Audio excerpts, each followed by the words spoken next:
Bom dia, Fred. Bom dia.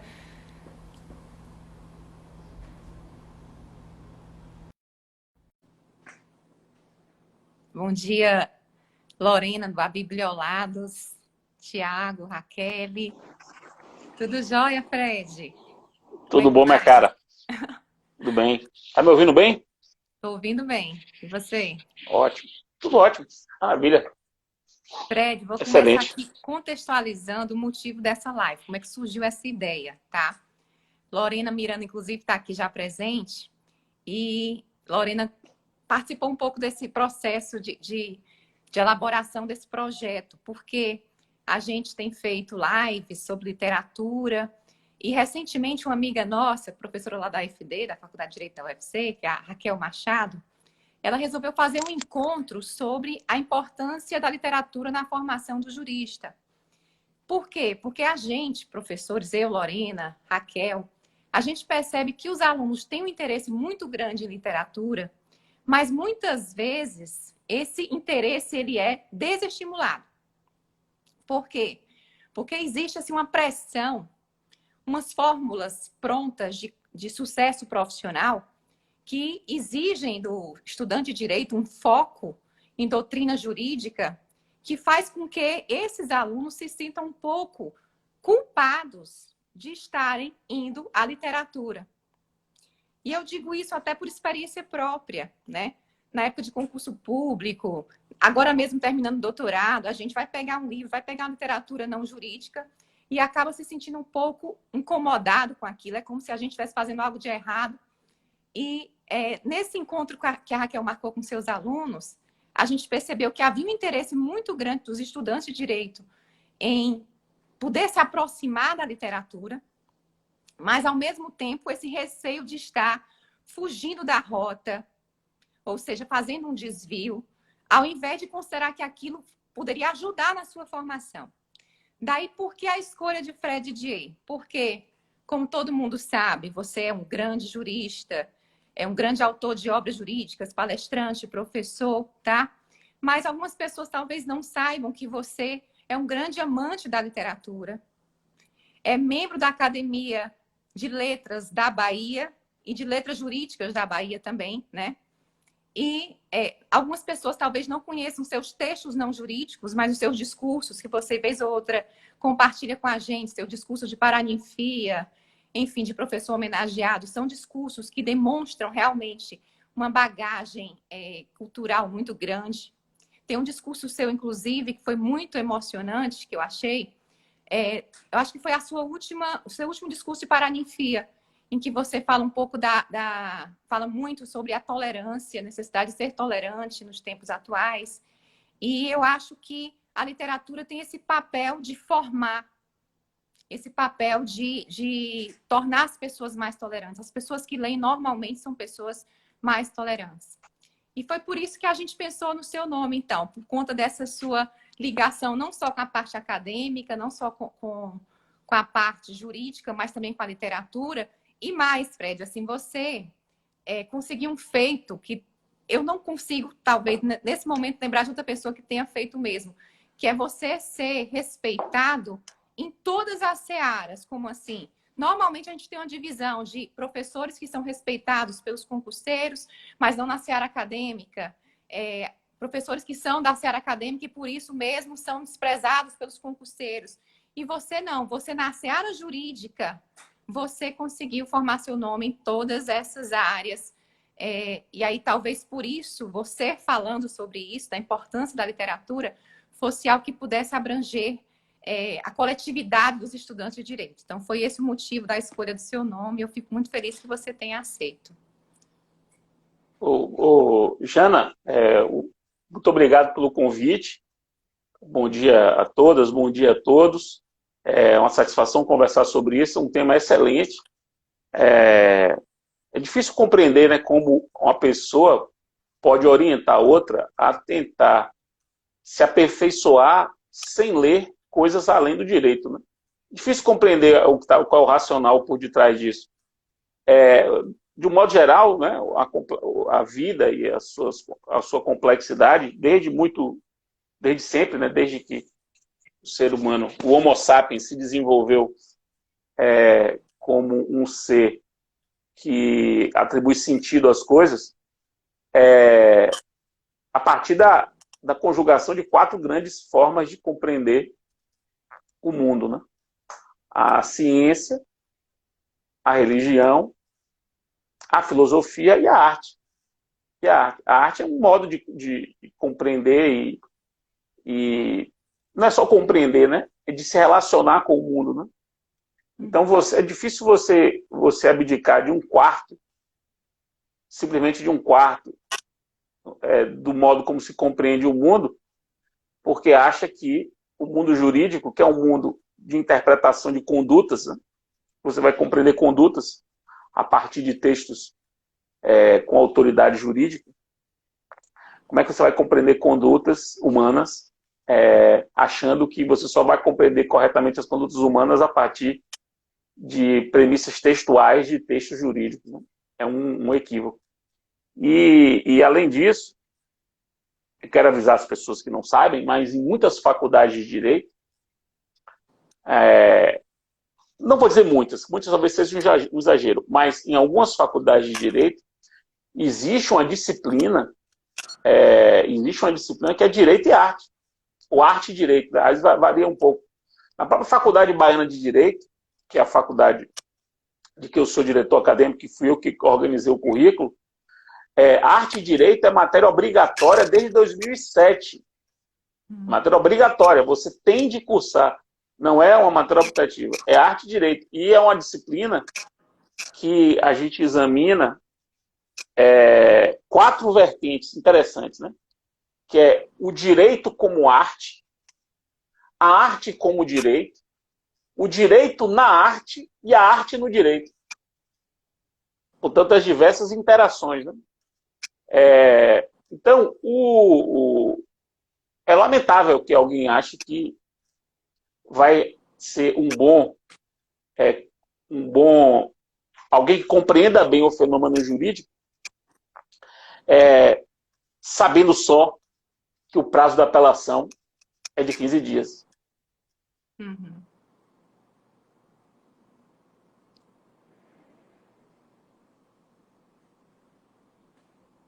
Tá me ouvindo, Fred? Tô ouvindo. Tá joia. Realmente, assim, hoje em dia a gente, não é nem de hoje, eu acho que já tem um certo tempo que a gente tem algumas pessoas que se sentem, digamos, empoderadas para passar fórmulas de sucesso, os famosos coaches, digamos assim. E aí, nessa fórmula, normalmente, esse material extrajurídico é colocado de lado. E aí, então, assim, o aluno é muito levado a pensar que o recurso à literatura seria um desvio da rota. O próprio sistema faz com que a gente pense assim, porque se a gente observar, por exemplo, as provas de concurso público, o próprio exame de ordem, são exames conteudistas. Então, aquele que está preocupado de ser aprovado nesses exames, muitas vezes eles acabam focando na matéria jurídica e deixando para um momento posterior. Geralmente é assim. Outro dia, um aluno que já é juiz e agora pretende um mestrado, disse assim que eu passar no mestrado, eu vou começar a ler livros não jurídicos. E aí, eu disse para ele, quando você entrar no mestrado, você vai se preocupar em terminar a dissertação. Quando você terminar a dissertação, você vai talvez querer emendar com doutorado, ou vai querer começar a dar aula e vai ter que preparar suas aulas.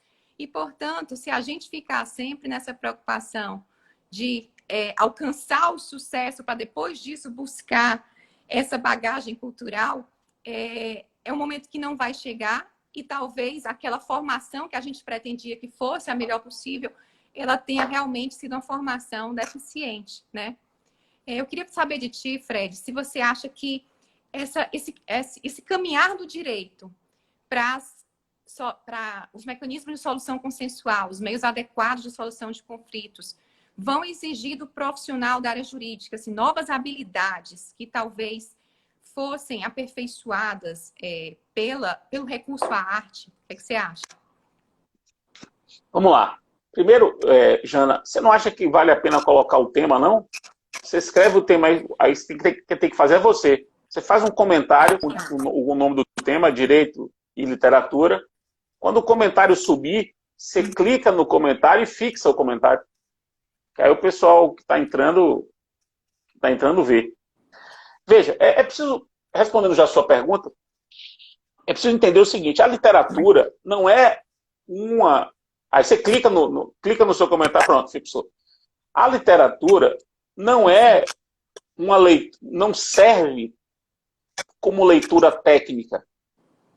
Eu compreendo que você vai fazer um concurso, e o próprio concurso, que é um concurso para oficial de justiça, eu compreendo que as perguntas não sejam perguntas sobre literatura. Eu compreendo isso e acho razoável isso.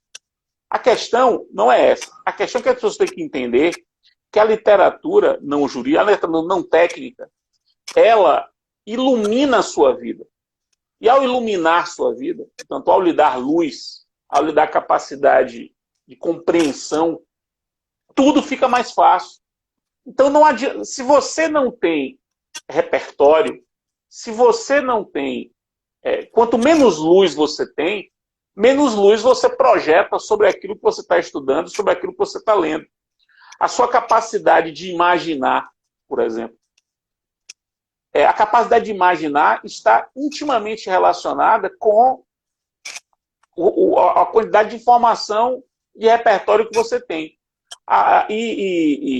Mesmo para quem está estudando, quem está estudando para um concurso para juiz, ele precisa preservar a sua capacidade de imaginar e a sua capacidade de relacionar as coisas. Relacionar as coisas. São duas habilidades muito fundamentais da inteligência, né? A capacidade de imaginar e a capacidade de relacionar. A leitura só técnica é uma leitura que murcha bastante a capacidade criativa, a capacidade de imaginação, a capacidade de relação, né, de fazer as conexões. E aí, quando você traz essa sua pergunta para um universo, para um mundo, em que as próprias habilidades jurídicas dependem de um tipo de percepção da vida para além do jurídico, como, por exemplo, ocorre nos casos de negociação, nos casos de mediação, em que seja você como um terceiro, seja você um dos mediados, você precisa compreender determinadas condutas, compreender o que está acontecendo, até mesmo, acredite, um repertório como esse ajuda no amortecimento do diálogo. Então, você vai conversar uma mediação, você começa, qual o livro que você leu? Você gosta disso? Qual foi o filme que você assistiu? O clima já é outro. Madiane, que sempre está aqui acompanhando minhas lives, que foi minha aluna aqui na UFPA, ela lembrou um exemplo, que é um exemplo sensacional, que é da série Anne with an E, que é uma série da Netflix, de Anne, que não só é uma muito boa aluna, muito CDF e tal, mas ela preserva e, na verdade, ela cultiva cultiva a beleza, né? Cultiva a beleza. A beleza como um valor. A beleza como um valor é uma coisa sensacional. Você simplesmente gostar porque é belo. Mesmo sendo inútil do ponto de vista técnico, é belo. Então, a beleza como valor, ela é algo que precisa ser cultivado, pura e simplesmente. Né? É muito estranho isso, né? Muito estranho você ver alguém acreditar que como receita do sucesso é uma receita de algo sem beleza. Sem beleza, sem encantamento, sem imaginação. Que coisa estranhíssima isso. Estranhíssima. Realmente. E a literatura tem a questão terapêutica, né? De tirar você da sua realidade por um momento para que você conheça outras realidades. A Kelvin está até colocando aqui o seguinte, que a literatura traz ampliação da experiência que nossa existência individual não seria capaz de nos proporcionar.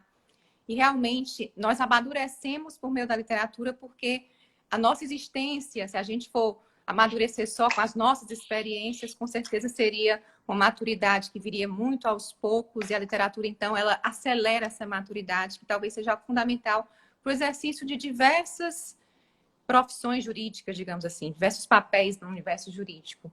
Mas eu queria colocar contigo também, Fred, sobre a relação entre leitura e escrita. Porque no direito nós trabalhamos com palavras, trabalhamos com palavras ditas e palavras escritas, ou seja, nós temos tanto a questão da necessidade de nos utilizar a linguagem oral, a linguagem escrita, e nesse ponto eu acho que talvez, muitas vezes, seja colocado de lado a importância de você ter um arcabouço conceitual, arcabouço de leitura mesmo, que faça com que o seu vocabulário seja um vocabulário interessante, não digo assim prolixo, mas interessante, e que se faça entender. Eu acho que muitas pessoas têm dificuldade de se fazer entender, e no direito isso é fundamental, né? O Harari, aqui naquelas 21 lições para o século XXI, coloca a questão de, no mundo de tantas informações, clareza ser poder. E talvez a falta de clareza se deva ao manejo inadequado das palavras, em virtude de as pessoas não terem contato com esses textos não jurídicos, ou seja, você não ter contato com a escrita, com o material produzido por literatos. O que é que você acha? Veja, Jana, eu não sou um sociólogo da educação, ou da pedagogia, né? Mas isso me parece de uma clareza evidente. Há alguns anos, eu deixei de fazer, não sei porquê, mas eu dizia para os meus alunos, na graduação da Federal aqui da Bahia, logo quando começava, eu dizia: vocês têm uma dificuldade muito grande de se expressar, uma dificuldade de entender o que se lê, o vocabulário de vocês é um vocabulário muito restrito. Então, e quando eu falo vocabulário restrito, não é porque é aquilo que você falou, não é vocabulário antigo, não é vocabulário pedante, é se expressar com coisas simples, como palavras simples, são palavras que você não usa, estão fora do seu... Você não imagine, sem uma palavra, você não consegue expressar as coisas, né? Então a palavra tem esse poder, né? Então, saudade é uma palavra que expressa uma coisa que é difícil de você explicar. Você precisa de um livro para explicar o que é saudade, mas a palavra saudade já lhe remete a essa sensação. Então, o que eu sugeria para os meus alunos? Eu disse: vocês precisam ler jornal. Eu disse isso para eles, né? Então, ler jornal todo dia. Ler jornal todo dia. Falo para meus filhos, mas não adianta. Mas é ler jornal todo dia. O que é ler jornal todo dia? É pegar... O texto de jornalista é um texto ótimo. Um jornalista sabe escrever. É um texto ótimo. Por quê? Porque é um texto direto, é um texto que passa a informação, é um texto bem escrito, numa linguagem que não é empolada, uma linguagem que não usa decisão vergastada, é uma coisa ultra cafona, né? Ultra cafona. Essas cafonices não se usam na linguagem jornalística, então você começa a escrever de modo correto, claro, simples. Eu recomendo isso claramente. Então, leia a Folha de São Paulo, assine a Folha de São Paulo. A Folha de São Paulo custa R$29 por mês. R$29 por mês. Você tem acesso a toda a Folha de São Paulo, todo dia, sem paywall. Sem paywall. Você assine a revista Piauí. A revista Piauí é uma revista de jornalismo literário, é jornalismo, mas é um jornalismo literário, que faz com que você não só amplie os seus conhecimentos, porque a Piauí você tem texto sobre goiabada a perfil político de Ciro Gomes, para usar um exemplo do Ceará. Passando por a galera que anota placa de avião, que fica em Congonhas, vendo os aviões, o número de avião, fica anotando para poder fazer coleção de número de avião que viu pousar. Há reflexões sobre a invasão de uma mosca, de um inseto em Fernando de Noronha que devastou o ecossistema de Fernando de Noronha. Então, você começa a aumentar sua perspectiva sobre a vida com pessoas que escrevem muito bem, muito bem. É uma coisa que eu faço. Eu sou assinante da Piauí desde o número 1, desde 2006, outubro de 2006. Eu leio a Piauí todo mês. Todo mês. Assino a Folha de São Paulo desde 1990. Eu tinha 15 anos. Meu pai que assinou para mim pela primeira vez. Porque existia um caderno na Folha de São Paulo chamado Folha Tim e Folha Vestibular. Então, eu ficava lendo fazendo os exercícios do Folha Vestibular e lendo as colunas de esporte, que era o que eu gostava naquela época. Esporte ilustrada. O caderno cultural e o caderno de esporte. E aquilo depois eu fui crescendo, fui para o caderno de política, e você vai conhecendo as pessoas. Eu conheci João Baldo Ribeiro na Folha de São Paulo. Eu conheci Fernando Gabeira na Folha de São Paulo, Carlos Heitor Coni, Otto Lara Rezende, Hélio Gaspari. Vários, Luiz Felipe Pondé, hoje um filósofo muito conhecido, eu conheci Luiz Felipe Pondé na Folha de São Paulo, na coluna de segunda-feira da Ilustrada, que ele assina há ano. Contardo Caligares, que há mais de 20 anos assina uma coluna quinta-feira na Folha. Então você vai conhecendo as referências de escrita, e aí são escritas, não é literatura clássica, mas são crônicas. São crônicas, são abordagens interessantíssimas. Então eu acredito muito ao que eu sou, a minha percepção, até meu modo de escrever, a essa leitura de uma literatura de jornalista, que eu acho muito importante também como indicação. Né? Então, eu concordo totalmente com você. Acho que esse seu projeto é um projeto que é muito, muito importante. Muito importante. E é incrível, eu não sabia desse dado da realidade, segundo o qual há pessoas que treinam outras para o mundo jurídico, dizendo que elas devem deixar de lado a iluminação. Que coisa interessante isso. Que coisa interessante. E interessante, eu sou de uma geração anterior à sua, você sabe disso. Quando eu comecei a dar aula para concurso, em 98, eu comecei a pegar aula, sala que eu entrei, aula para concurso. A gente ensinava as coisas, eu ensinei sempre, meus alunos sabem disso, ensinei as coisas com alegorias artísticas. Usava Caetano, me lembro que até hoje eu uso Caetano Veloso como referência para explicar a diferença de representação para apresentação. Chico Buarque em Verdadeira Embolada, para explicar o papel da verdade no processo. Se você pegar meu livro, você vai ver que tem essas referências. E ali o cara consegue lhe dizer pela arte algo que você tem dificuldade para dizer tecnicamente. E a pessoa acaba entendendo mais facilmente do que você diria se falasse apenas tecnicamente. Fred, eu vejo também, não sei se você percebe isso com seus alunos, que eles, durante o curso de Direito, não são muito estimulados à escrita. E muitas vezes o primeiro trabalho de escrita, digamos, mais robusto que eles vão fazer é o TCC. E aí há uma dificuldade imensa de alguns alunos, nesse momento, de repente, serem colocados diante do papel para elaborar um trabalho científico. E há uma dificuldade ali de colocar no papel os pensamentos, ou seja, aí nesse momento que você verifica a necessidade da prática da escrita, porque muitas pessoas não percebem, e alguns consideram que é um talento, mas tudo se aprende, se aperfeiçoa, né? E eu queria saber de você quais seriam os seus conselhos para quem quer, digamos, escrever com mais facilidade, colocar com mais clareza. Mas escrever juridicamente? Como começar. É porque a gente tem que... Também. Jana, é porque eu acho que a gente tem que separar. Escrever bem, ou seja, escrever de forma clara, corretamente, com menos palavra, mais elegante, é treino. Agora, a escrita jurídica, a escrita técnica, ela evidentemente tem as suas características. A escrita de petição, por exemplo, tem as suas características. Inclusive, a retórica é diferente. Porque é uma peça retórica. É uma peça de convencimento. Literatura não é peça de convencimento. Jornal não é peça de convencimento. Então, o discurso é outro. O tipo de discurso é outro. O discurso científico, que não é o discurso a retórica científica não é a mesma retórica de petição. Então, são modos de escrever diferentes.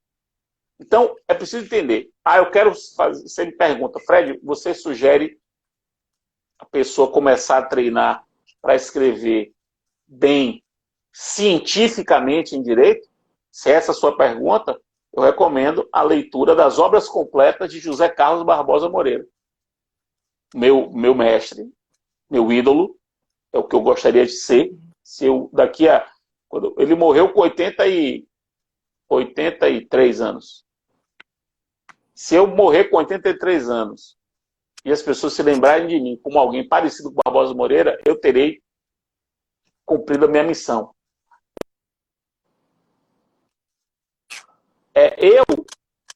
Ler Barbosa Moreira é um prazer, é um deleite intelectual que eu tenho.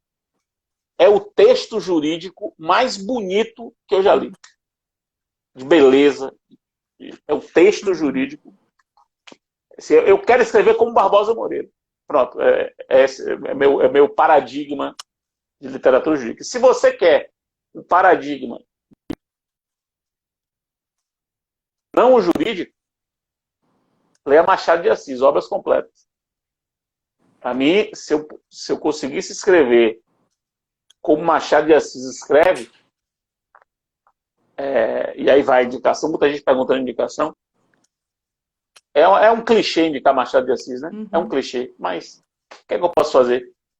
Um gênio, uma coisa realmente inacreditável, como escreve bem aquele moleque.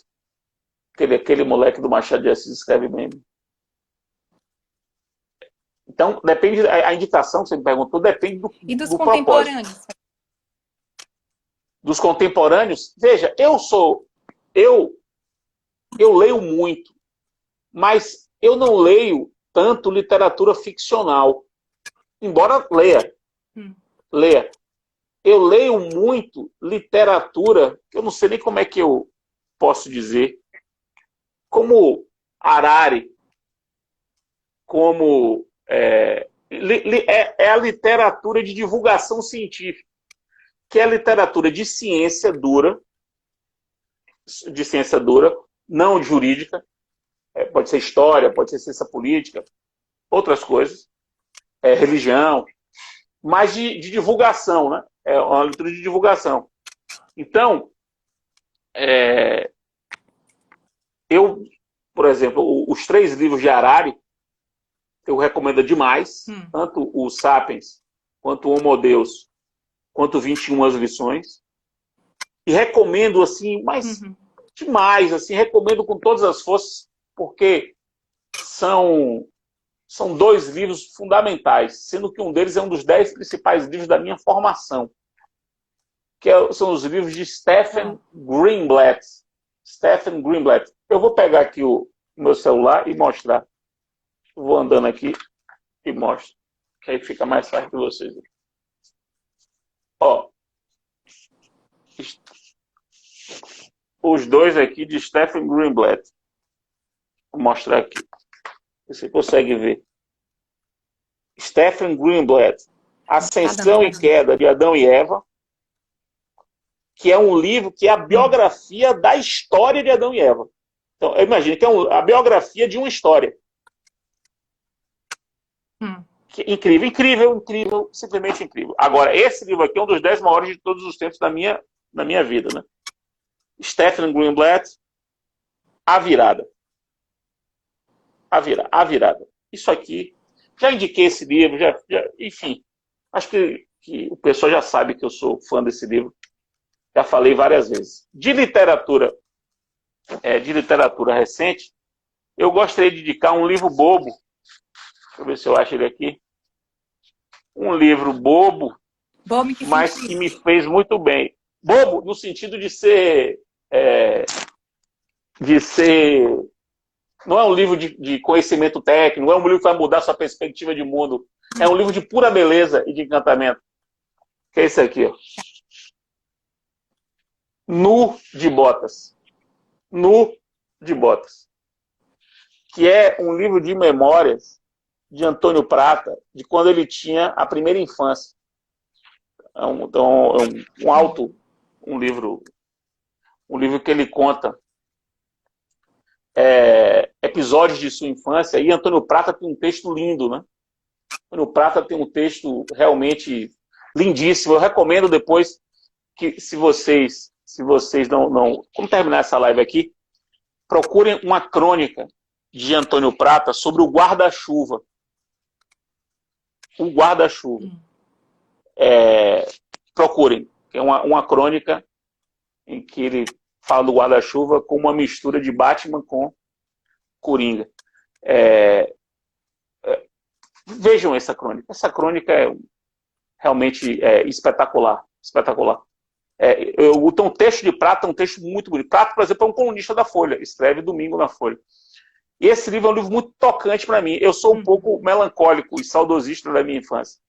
Então, quando eu leio boas recordações, ou recordações de quem sabe escrever, com episódios do cotidiano de uma criança, ele de Botas é espetacular. É um livro que eu particularmente gosto muito. E eu estou terminando esse livro aqui, que não é nem uma coisa nem outra, é um ensaio. Estou terminando já. A vítima tem sempre razão. Lutas identitárias e o novo espaço público. É uma pergunta de Chico Bosco. Chico Bosco é aquele que apresenta o Papo de Segunda no GNT, um ensaísta, um intelectual, filho de João Bosco. Escreve muitíssimo bem, né? Ideias muito, muito articuladas. Muito articuladas. Estou bem impressionado. Agora, sem dúvida, o livro deste ano que eu li de literatura que mais me impressionou e li durante a pandemia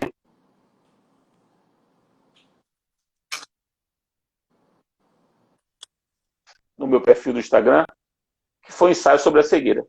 Realmente um livro que eu não tinha lido. Eu já tinha lido Evangelho segundo Jesus Cristo, que tinha impactado bastante, mas li já há muitos anos atrás.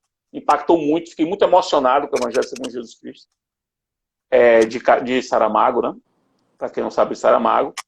Mas aí eu li Ensaio sobre a Cegueira e fiquei absolutamente estupefacto. Realmente um livro quase que inacreditável como é que o cara pensou naquilo ali, escreveu daquela forma, um livro de uma beleza incrível. Incrível, incrível. Gosto muito de biografia também. Fred, eu tenho várias. Quais? Mas diga, minha cara. Diga, tenho várias aqui, ó. Me diga uma coisa. Setor aqui que é só de biografia. Ler, digamos. Isso aqui é só biografia. Você costuma ler sozinho ou você gosta de fazer encontros para comentar as obras? Eu não, por exemplo, minha esposa sim. Grupo de leitura há pouco tempo. Minha esposa tem. Ela tá na minha frente aqui me vendo, até ficou chateada porque eu falei agora. Mas ela tem um clube de leitura. Um clube de leitura que ela se reúne uma vez por mês. Eu não. Eu converso com os livros, eu leio sozinho e não instituo.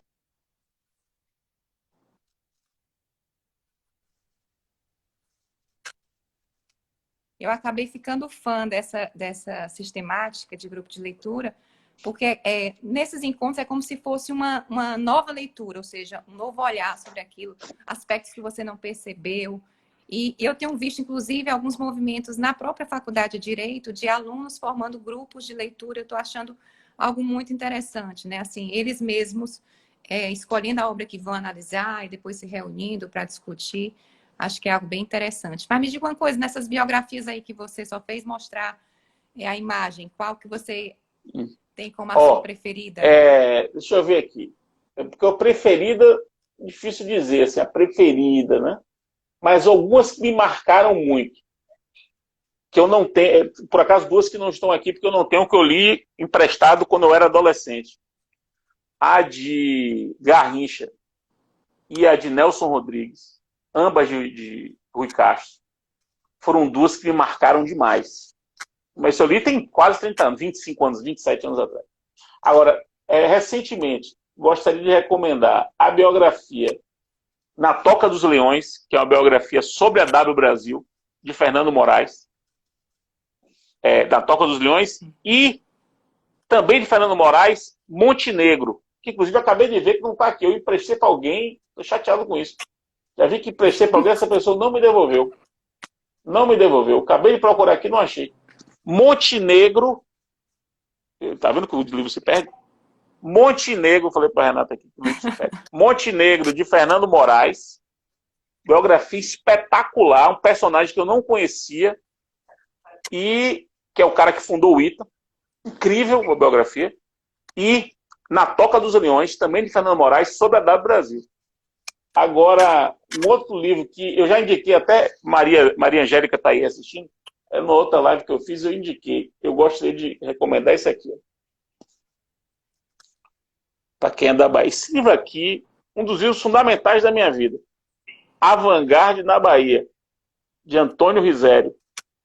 Avant-Garde na Bahia. Isso aqui é um espetáculo, que é a história da transformação cultural que aconteceu em Salvador entre os anos 50 e 60, pela chegada de intelectuais da vanguarda europeia aqui para Salvador, que desenvolveram um ambiente cultural em Salvador que gerou o Cinema Novo e a Tropicália.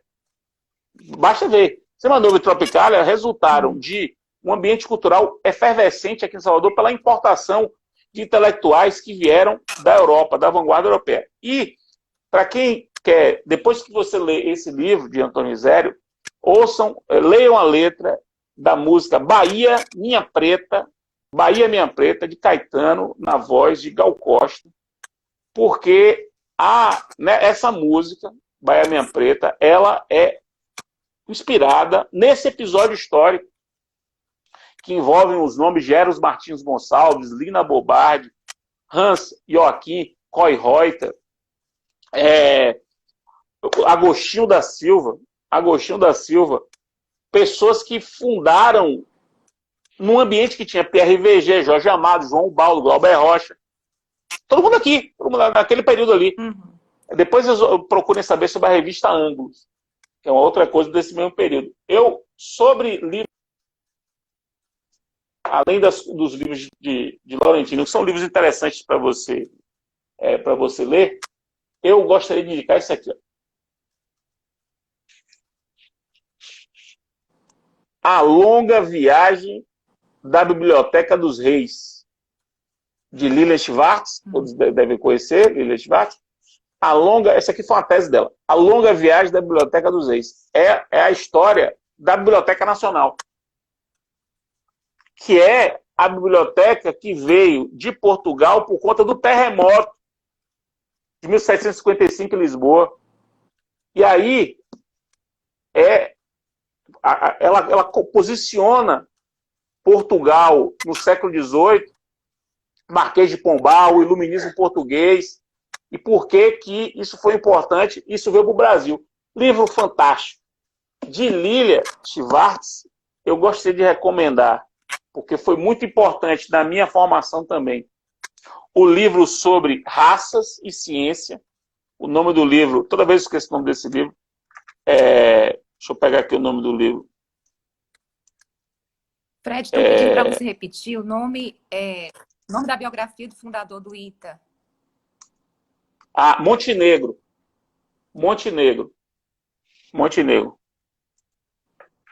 Deixa eu pegar aqui o nome do livro de Lilian Schwartz. O Espetáculo das Raças. O Espetáculo das Raças. De Lilian Schwartz. Espetacular livro, sem trocadilho.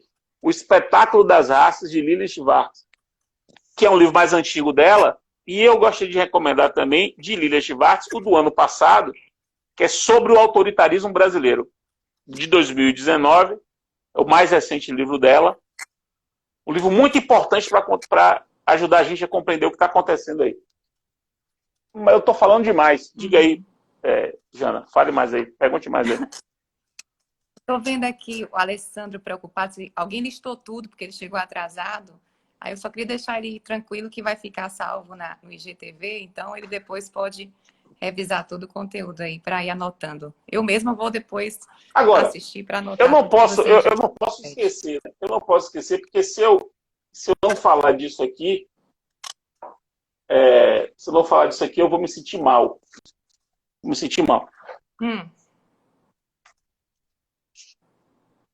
Só isso. Só para que as pessoas leiam, nada mais. Isso aqui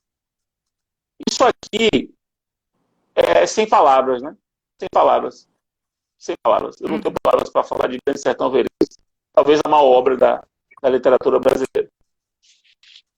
E, Fred, estão perguntando aqui. Oi, pode falar.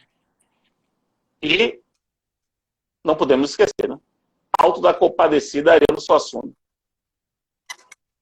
Não podemos esquecer. Fred, Diga. estão perguntando aqui algo que eu também tenho muita curiosidade de saber. Como é que você lê? Você faz fichamento das obras, risca o livro, ou o livro termina intacto? Como é que é a sua leitura? Eu já teve de tudo, já teve de tudo. Eu já leio. Normalmente eu leio sem fazer nada. Quando o livro, às vezes eu leio e risco. Não tem um método, não. Tá. Não costuma Eu sou fichar as completamente obras, não. Vai caótico. lendo. Quando quer relembrar, pega a obra de novo. Não precisa estar fichando, né? É uma merda, mais... porque quando eu quero me lembrar, para eu achar o trecho que eu quero, é difícil. Aí eu tenho que usar o Google para poder ver se o Google faz referência. Ó, uma outra coisa que eu gostaria de indicar é isso aqui, ó. Uma moça que escreve muitíssimo bem, contemporânea, que se descobriu escritora recentemente, 10 anos. Fernanda Torres. Escreve domingo, a cada 15 dias na Folha de São Paulo, e tem esses 2 romances aqui, de ficção. Ambos espetaculares. Fim, que vai virar inclusive série. Fim, espetacular. E espetacular também, A Glória e Seu Cortejo de Horrores, de Fernanda Torres. Escreve muitíssimo bem, muitíssimo bem. Ambos excelentes. Inclusive tem um livro dela que chama-se 7 Anos. Esse eu não comprei porque já tinha lido tudo. 7 Anos é uma coletânea de crônicas dela. Uma coletânea de crônicas dela, que ela escreve escreveu na Folha e na Piauí. O primeiro texto dela é sobre Quarupi. O pessoal que falou de Quarupi aí que eu vi. Há um texto de Fernanda Torres sobre Quarupi, da experiência, porque ela filmou Quarupi, o filme. Foi o primeiro texto dela, publicado na revista Piauí, que daí ela se percebeu escritora. Está nessa coletânea, 7 Anos, de Fernanda Torres, vale a pena. Fred, tem uma pessoa aqui comentando o seguinte, que a sua felicidade, falando dos seus livros, é nítida. Esse livro aqui ganhou o prêmio Camões de melhor livro. Isso aqui é espetacular, é uma obra fundamental. Isso aqui é um dos livros mais importantes da contemporaneidade aqui da literatura brasileira. Cristóvão Tesa, autor importantíssimo paranaense, né? Foi professor lá, depois se aposentou e virou... Esse livro, Filho Eterno, ganhou todos os prêmios em língua portuguesa do ano, que é a história dele, com a relação dele, Cristóvão, com o filho dele que tem síndrome de Down. E aí ele fez eu até me arrepio aqui, porque o livro realmente é incrível. A cena dele assistindo, ele relata da primeira vez que os dois juntos assistem um jogo do Atlético Paranaense. É um momento épico da literatura brasileira. Não deixem de ver. Cristóvão Tesa, Filho Eterno. Uhum. Fred, deu para perceber aí que você é do livro físico, né? Você tem esse apego aí, inclusive, aos seus livros, fica chateado quando empresta e não devolvem, né? Me diga uma coisa, como é que você faz com o livro físico para se manter sempre ativo na leitura se você viaja tanto? Você está sempre com o livro em mãos? Porque quem usa o Kindle tem, digamos, uma facilidade em relação a isso, né? Tá com todo o seu arcabouço lá literário naquele aparelhinho, pode utilizar o celular quando deixa o aparelho em casa, mas quem gosta do físico tem, digamos, essa bagagem, no sentido mesmo físico da coisa, essa bagagem para levar onde for. Como é que você faz aí para se manter ativo na leitura com tantas viagens? É sempre o livro do lado?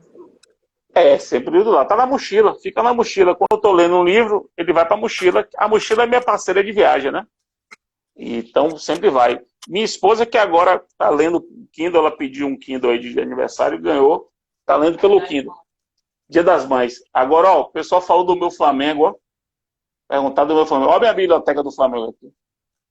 Isso aqui é tudo do Flamengo.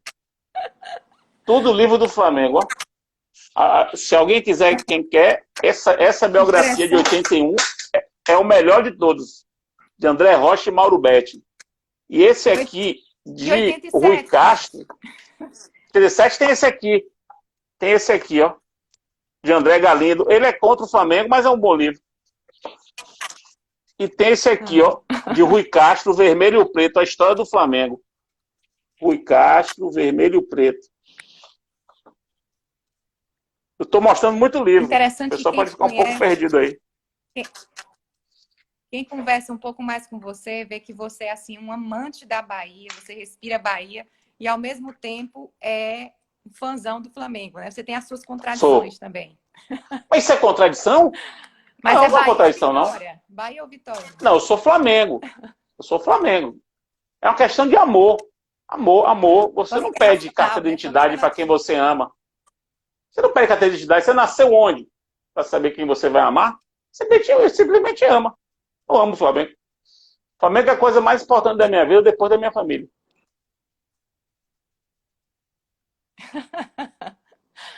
Fred, sobre essa sua ligação forte com a Bahia, você tem assim uma admiração pela música baiana, pela história. E aí, recentemente, você fez uma live, inclusive, interessantíssima com o professor Edivaldo Brito, em que os dois ali se emocionaram com essa questão da identidade baiana, sabe? E eu acho que, para nós, juristas, essa sua identidade com a Bahia foi algo que agregou demais para o pessoal do Nordeste, porque você vai sempre colocando essa questão da baianice, digamos assim, da nordestinidade, né? Qual vai ser aí? Verdade Tropical. Caetano Veloso, Autobiografia de Caetano Veloso. Esse livro tem 2 edições, a propósito do que você está dizendo, né? Tem 2 edições. Essa edição aqui, ela é de 97. 97, que foi, inclusive, na época que lançou o disco Livro, e fez o show Prenda Minha, que ganhou, que tinha Sozinho, né, que foi um sucesso. E aqui é a edição de 20 anos depois, com um prefácio dele, novo, de 40 páginas.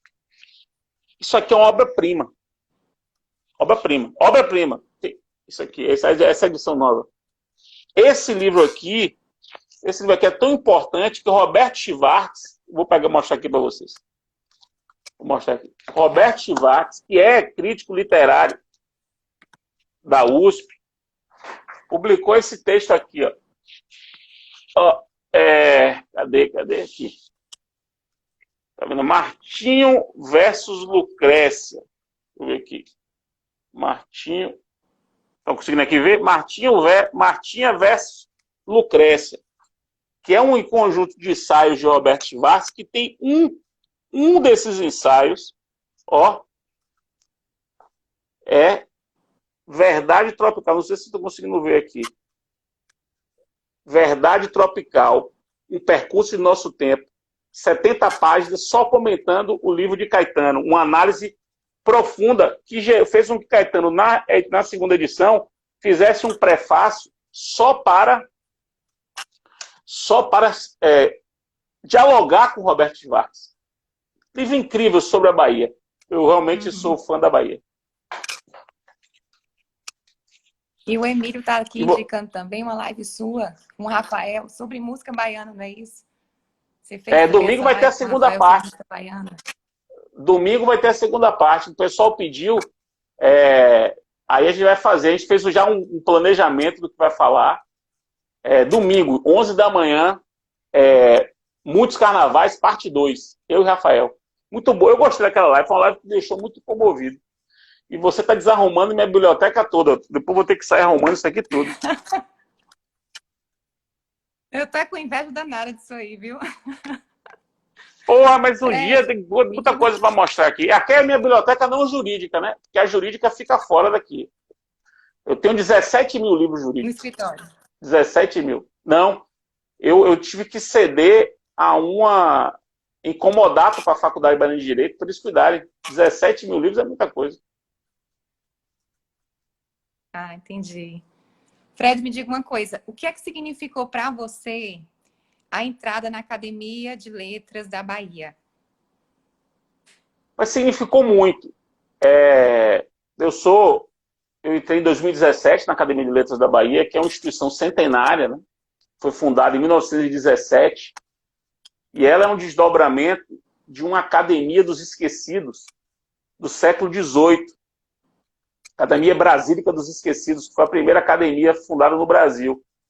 Aí ela depois não deu certo, e aí voltou como Academia de Letras da Bahia, em 1917, fundada por Arlindo Fragoso, e de cuja primeira formação tinha Rui Barbosa, por exemplo. Né? O Barbosa, então, de algum modo, sou confrade do Barbosa, já que ele é imortal. Então, foi um momento muito emocionante para mim. Até tem na minha página do YouTube meu discurso de posse. Quem quiser, depois vai lá no meu canal do YouTube, tem lá o discurso de posse na academia. Porque é curioso como, quando eu tinha 10 anos, eu me lembrei disso por causa disso, por conta desse momento, eu comecei a escrever um texto que eu encontrei depois, um texto de ficção. Eu tinha 10 anos, inspirado nas viagens de Jacques Cousteau, que é um oceanógrafo francês, que ele veio para o Brasil fazer expedição na Amazônia, no Pantanal, e aquilo passou no Globo Repórter naquele ano, e aquilo me entusiasmou tanto, me despertou para um mundo que eu não conhecia, e eu comecei a escrever uma história. Que viagem, né? Eu achei essa história. Eu ia no recreio para a biblioteca da escola, e o professor datilografava, né? Eu ia contando a história e ele ia datilografando. E me ver. Tanto que eu convidei esse professor, eu consegui achá-lo, e ele foi para minha posse. 32 anos depois, ele estava lá, tio Ricardo. Foi muito bom para mim, assim, é uma coisa de que eu tenho muito orgulho. E me diga outra coisa, você costuma escrever o não jurídico? Eu sei que tem esses seus discursos, tem as suas crônicas, mas enfim, você tem material aí que não mostra para ninguém, digamos assim, suas poesias. Não sou poeta, enfim, não sou poeta. Não tenho habilidade nenhuma para poesia. Não tenho habilidade nenhuma. Eu acho que se eu desenvolvesse, poderia ter alguma habilidade para crônica. Mas não desenvolvi. Então, o que eu escrevo não jurídico são os discursos. E tenho feito alguns textos, alguns posts de Instagram com conteúdo literário. Ultimamente eu fiz alguns, me tomam mais tempo, mas são análises de conteúdo mais literário. E então é isso. O que eu tenho de não jurídico é isso. Eu tenho um livro, tá assim, disponível para quem quiser, chama-se Janelas Abertas. Tá na rede, se botar Janelas Abertas, Fred aparece. É um livro que não é para vender. Que é um conjunto dos meus textos não jurídicos. Até aquele ano, que eu acho que é 2016. Interessante, não conhecia isso aí. Fred, se eu não fizer aqui referência à presença das meninas do Paixão pelos Livros, eu vou levar um carão, tá? A gente tem um grupo de leitura, o nome é Paixão pelos Livros, e metade das integrantes é da área jurídica, algumas professoras de processo, inclusive, estão aí presentes. E aí, queria mandar um beijão para elas, agradecer a elas o fato de que elas, digamos, nos últimos tempos, têm sido a minha grande inspiração para a leitura. São mulheres que eu admiro demais. E eu acho que essa convivência com pessoas que gostam de ler é sempre muito rica, né? As pessoas que leem são sempre muito interessantes. Eu acho que essa é uma grande verdade. Não tenha dúvida. Pessoas inteligentes são muito bonitas, de um modo geral, né? É o contrário, né? Fred, para mim, assim, a inteligência precede a beleza. Na verdade, a inteligência é a fonte da beleza. Como o nosso tempo está aqui terminando já, a gente tem alguns minutinhos só, eu queria que você colocasse para os estudantes de direito que estão ainda no curso, ou então já estão em pós, ou que estão mesmo já no mercado, qual seria o seu conselho para quem quer, digamos, conseguir uma maior bagagem literária, melhorar a sua formação, caso ela tenha começado já deficiente, ou aqueles que querem fazer a faculdade já com a formação humana maior? Quais seriam os seus conselhos? Por onde começar? Como encaixar isso no dia a dia? diante de tantas atribuições, né? Você é um exemplo disso, como é que você é advogado, palestrante, autor, enfim, tudo isso e ainda encontra um tempo para ler. Qual seria o seu conselho para esses estudantes e profissionais? Eu acho que a gente tem que ter um cuidado nesses conselhos para não aconselhar uma coisa que não adianta. Ah, vá ler Balzac, vá ler Em Busca do Tempo Perdido. Isso é encheção de saco e acaba sendo uma cagação de regra que ninguém vai acolher. O meu conselho é: assine um jornal bom, um jornal com pessoas interessantes escrevendo, e lê esse jornal todo dia. Então assine a Folha, assine o Globo, assine o Estado de São Paulo, os 3 maiores do Brasil. Escolha um desses. Custa 20, não, no caso da Folha, custa R$ 29,90. E leia todo dia. E assine a Piauí. Se você conseguir ler a Piauí inteira no mês, você já terá um grande volume de literatura não jurídica, que é grande. Piauí é 90 páginas com letra tamanho 6, desse tamanho, ela não faz nenhuma concessão para você